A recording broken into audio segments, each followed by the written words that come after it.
அண்மை செய்தியை பார்த்துக் கொண்டிருக்கிறோம்.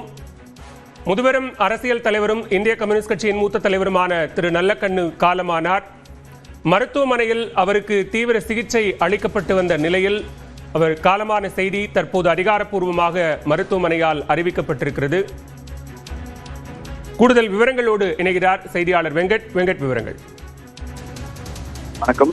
சென்னை ராஜீவ்காந்தி அரசு பொது மருத்துவமனையில் சிகிச்சை பெற்று வந்த இந்திய கம்யூனிஸ்ட் கட்சியின் மூத்த தலைவர் நல்லக்கண்ணு தற்பொழுது காலமாகி இருக்கிறார்.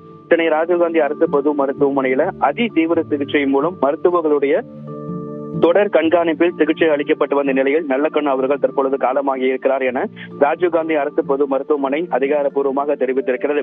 இந்திய கம்யூனிஸ்ட் கட்சியின் மாநில செயலாளர் வீரபாண்டியன் ஏற்கனவே மருத்துவமனையில் இருக்கக்கூடிய நிலையில் பல்வேறு மாவட்டங்களிலிருந்து காலை முதலே கம்யூனிஸ்ட் கட்சியின் தொண்டர்கள் வருகை புரிந்து இருக்கிறார்கள். தற்பொழுது தொண்டர்களுடைய வருகை என்பது மேலும் அதிகரிக்கக்கூடும் என எதிர்பார்க்கப்படுகிறது.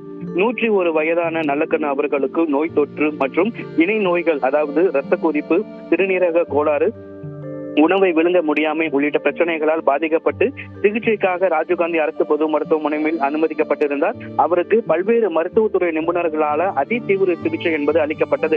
இந்நிலையில் நேற்று முன்தினம் இரவே அவருடைய உடல்நிலையில் மிகப்பெரிய ஒரு பின்னடைவு ஏற்பட்ட நிலையில அவருக்கு செயற்கை சுவாச கருவி சிகிச்சை மூலம் மருந்துகள் பல்வேறு மருத்துவ நிபுணர்கள் பரிந்துரைப்படி அதிகரிக்கப்பட்டு தொடர்ந்து அவருடைய உடல்நிலையை அதி தீவிர சிகிச்சை பிரிவில் வைத்து கண்காணித்து வந்த நிலையில் தற்பொழுது அவருடைய உயிர் பிரிந்திருப்பதாக மருத்துவமனை தரப்பில் அதிகாரப்பூர்வமாக தகவல் என்பது கிடைக்கப்பட்டிருக்கிறது. தொடர்ந்து மருத்துவர்களுடைய தீவிர கண்காணிப்பில் இருந்து வந்த காங்கிரஸ் இந்திய கம்யூனிஸ்ட் கட்சியின் மூத்த தலைவர்கள் நல்லக்கண்ணு அவர்கள் இயற்கை எழுதியிருக்கிறார். இன்றைய தினம் பல்வேறு மாவட்டங்களிலிருந்து வந்த அந்த கம்யூனிஸ்ட் தொண்டர்களிடம் நம்மிடம் பேசும்போது கூட அவர் வாழ்ந்த காலத்தில் அவர் பங்கு பெற்ற போராட்டத்தில் நானும் கலந்து கொண்டது மிகப்பெரிய ஒரு வாய்ப்பாக பார்க்கிறேன் என அவருடைய அந்த போராட்ட காலங்களை அவர் நினைவு கூறியிருந்தார். இந்த நிலையில தான் தற்பொழுது அதி தீவிர சிகிச்சை பிரிவில் நல்லக்கண்ணு அவர்கள் இருந்த போதும் முக்கிய உடல் உறுப்புகள் அனைத்தும் செயல் இழந்ததால் நல்லக்கண்ணு அவர்கள் இன்று பிற்பகல் 1:55 மணி அளவில் நம்மை விட்டு பிரிந்தார் என ராஜீவ்காந்தி அரசு பொது மருத்துவமனை அதிகாரப்பூர்வ அறிவிப்பை வெளியிட்டிருக்கிறது.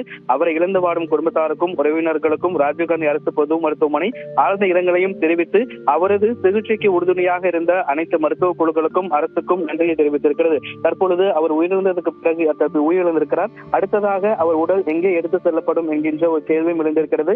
ஏற்கனவே இந்திய கம்யூனிஸ்ட் கட்சியினுடைய இல்லம் அலுவலகமான பாலன் இல்லத்துல அதற்கான ஏற்பாடுகள் செய்யப்பட்டிருக்கக்கூடிய நிலையில் அவரது உடல் இன்னும் ஒரு சில மணி நேரங்களில் ராஜீவ்காந்தி அரசு மருத்துவமனையிலிருந்து பாலன் இல்லம் எடுத்து செல்லப்படுவதற்கான வாய்ப்புகள் இருக்கிறது. ஏற்கனவே அவருடைய உடலை மருத்துவமனைக்கு அவரை தானமாக கொடுத்திருக்கக்கூடிய நிலையில் பாலன் இல்லத்தில் பொதுமக்கள் அஞ்சலிக்காக வைத்ததற்கு பிறகாக மீண்டும் அவரது உடல் ராஜீவ்காந்தி அரசு மருத்துவமனையில அந்த ஆராய்ச்சிக்காக அவரது உடல் ஒப்படைக்கப்படும். தற்பொழுது இன்னும் ஒரு சில மணி நேரத்தில் நல்லக்கண்ணு அவர்களுடைய உடல் ராஜீவ்காந்தி அரசு பொது மருத்துவமனையிலிருந்து ஸ்ரீநகரில் இருக்கக்கூடிய பாலன் இல்ல, அதாவது இந்திய கம்யூனிஸ்ட் கட்சியினுடைய தலைமை அலுவலகமான பாலன் இல்லத்திற்கு அது கொண்டு செல்லப்படும் என எதிர்பார்க்கப்படுகிறது. வெங்கட், தற்போது மருத்துவமனையில மருத்துவர்கள் நீண்ட நாட்களாக போராடி சிகிச்சை அளித்தும் கூட அது பலனளிக்காத ஒரு சூழல் உருவாகி இருக்கிறது. இந்த அதிகாரப்பூர்வ அறிக்கை என்பது வெளியாகி இருக்கிறதா? அதில் மருத்துவர்கள் சொல்லியிருக்கக்கூடிய காரணங்கள் என்னவா இருக்கு வெங்கட்? குறிப்பாகவே கடந்த சில நாட்களுக்கு முன்னதாகவே அவர் மருத்துவமனையில அனுமதிக்கப்படுவதும் பிறகு அவர் சிகிச்சை முடிந்து வீடு திரும்பவுமா இருந்த நிலையில கடந்த ஒரு வாரத்துக்கு முன்னதாக அவர் மருத்துவமனை அனுமதிக்கப்பட்டிருந்த நிலையில குறிப்பாக பிப்ரவரி 1ஆம் தேதி நல்லக்கண்ணு அவர்கள் உடல்நலை குறைவு காரணமாக தீவிர சிகிச்சை பிரிவுல ராஜீவ்காந்தி அரசு மருத்துவமனையில அனுமதிக்கப்பட்டாரு. கடந்த 24 தினங்களாகவே சிகிச்சையின் போது அவரது உடல்நிலை ஏற்றத்தாழ்வுகள் இருந்து வந்தது. பல்துறை மருத்துவ குழு தீவிர சிகிச்சைகள் அவருக்கு வழங்கியது. குறிப்பாக அதி தீவிர கண்காணிப்பையும் தொடர்ந்து மருத்துவர்கள் அவருக்கு மேற்கொண்டு வந்தனர். இந்த நிலையில தான் இன்று அதிகாலை முதல் மருந்துகளை ஏற்கக்கூடிய தன்மை படிப்படியாக அவருக்கு குறைந்திருக்கிறது. அவரது உடல்நிலை மிகவும் மோசமடைந்து அதி தீவிர சிகிச்சையில் இருந்த போதும் கூட நல்லக்கண்ணு அவர்களுடைய முக்கிய உடல் உறுப்புகள் அனைத்துமே செயல் இழந்ததால் நல்லக்கண்ணு அவர்கள் இன்று பிற்பகல் 1:55 மணி அளவில் அவர் காலமானார் என மருத்துவமனை தரப்பில் கூறப்பட்டிருக்கிறது. நேற்று முன்தினமே அவர் உடல்நிலை மிகவும் பின்தங்கியது என மருத்துவமனை தரப்பில் கூறப்பட்டது. அதற்கு பிறகாக நேற்று முதல் முறையாக என கடந்த சில நாட்களாகவே அவர் மருத்துவமனையில சிகிச்சை பெற்று வந்தாலும் ராஜீவ்காந்தி அரசு பொது மருத்துவமனையில முதல் முறையாக நல்லக்கண்ணு அவர்களுடைய உடல்நிலை குறித்து அறிக்கை என்பது வெளியிடப்பட்டது. அதற்கு பிறகாக இன்றைய தினம் அவர் காலமானார், என்ன காரணத்துக்காக காலமானார் உள்ளிட்ட காரணங்களோடும் ராஜீவ்காந்தி அரசு பொது மருத்துவமனை என்பது தற்பொழுது அறிக்கை ஒன்றை வெளியிட்டிருக்கிறது. பிப்ரவரி 1ஆம் தேதி நல்லக்கண்ணு அவர்கள் உடல்நலக்குறைவு காரணமாக தீவிர சிகிச்சை பிரிவில் அனுமதிக்கப்பட்டிருந்தார். கடந்த 24 தினங்களாகவே சிகிச்சையின் போது உடல்நிலையில ஏற்றத்தாழ்வுகள் இருந்து வந்தது. பல்வேறு மருத்துவ குழு தீவிர சிகிச்சையும் அதிதீவிர கண்காணிப்பையும் தொடர்ந்து வந்தன. இன்று அதிகாலை முதலே மருந்துகளை ஏற்கக்கூடிய தன்மை படிப்படியாக குறைந்தது.